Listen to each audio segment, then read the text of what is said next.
जब प्रधानमंत्री नरेंद्र मोदी इजराइल की जमीन पर थे, तभी ईरान की तरफ से एक ऐसा बयान सामने आया है जिसे सुनकर दुनिया दंग हो चुकी है, क्योंकि इस बयान ने भारत की दोस्ती पर भी सवाल खड़े कर दिए हैं। लेकिन साथ ही साथ इजराइल पहुंचे प्रधानमंत्री को लेकर भी वो कह दिया है जिसके बारे में सुनकर दुनिया के बड़े बड़े खलीफा सोच में पड़ गए होंगे, क्योंकि बात दोस्ती की भी हुई है और सीधे हमले की। भारत कैसे संतुलन बनाएगा उस क्षेत्र में जहां बारूद भी है और भू राजनीति भी। तभी ईरान की तरफ से जवाब आया कि गाजा में जो कुछ भी हुआ वो मानवीय त्रासदी से कहीं ज्यादा आगे की बात है। उनका आरोप है कि बड़े पैमाने पर नागरिकों की मौत हुई है और अंतर्राष्ट्रीय संगठनों की रिपोर्ट इस तबाही की पुष्टि करती है। आगे ईरान ने इजराइल की कार्रवाई को बेहद कठोर शब्दों में आलोचना करते हुए उसे अस्वीकार्य बताया।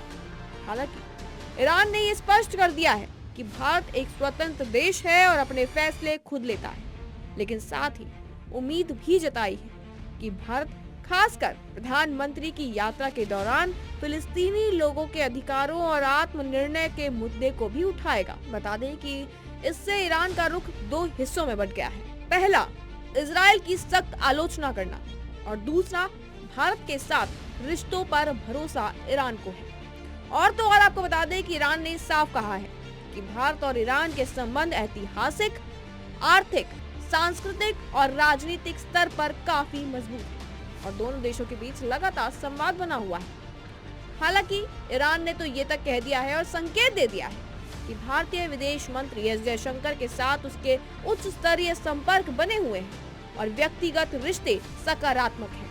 हालांकि इस सब के बावजूद भारत के सामने चुनौती बड़ी है, क्योंकि भारत की स्थिति आसान बिल्कुल नहीं है। यानी एक तरफ इजराइल है जो कि रक्षा, तकनीक और रणनीतिक सहयोग का अहम साझेदार है, तो वहीं दूसरी तरफ ईरान खड़ा है जहां ऊर्जा, क्षेत्रीय कनेक्टिविटी और ऐतिहासिक रिश्तों का महत्वपूर्ण स्तंभ है। भारत लंबे समय से ये कहता आया है कि ये युद्ध का युग नहीं है और स्थायी समाधान संवाद से निकलेगा।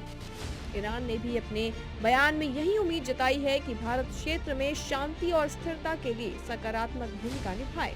लेकिन अब असली सवाल तो ये खड़ा हो रहा है कि क्या भारत दोनों के साथ रिश्ते निभा पाएगा? क्या वो पश्चिम एशिया की इस जटिल राजनीति में संतुलन बनाए रखेगा?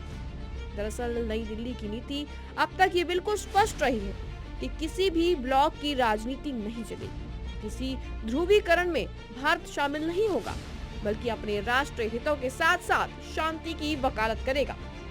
ईरान का बयान सिर्फ प्रतिक्रिया नहीं थी, एक कूटनीतिक संदेश। इजराइल पर आरोपों की बौछार के बीच भारत को दोस्त कहा गया और इससे एक बात तो बिल्कुल साफ है कि तेहरान चाहता है कि नई दिल्ली संवाद का पुल बने, टकराव का हिस्सा नहीं। अब निगाहें इस बात पर टिकी हुई है कि भारत इस संतुलन को कैसे साधता है।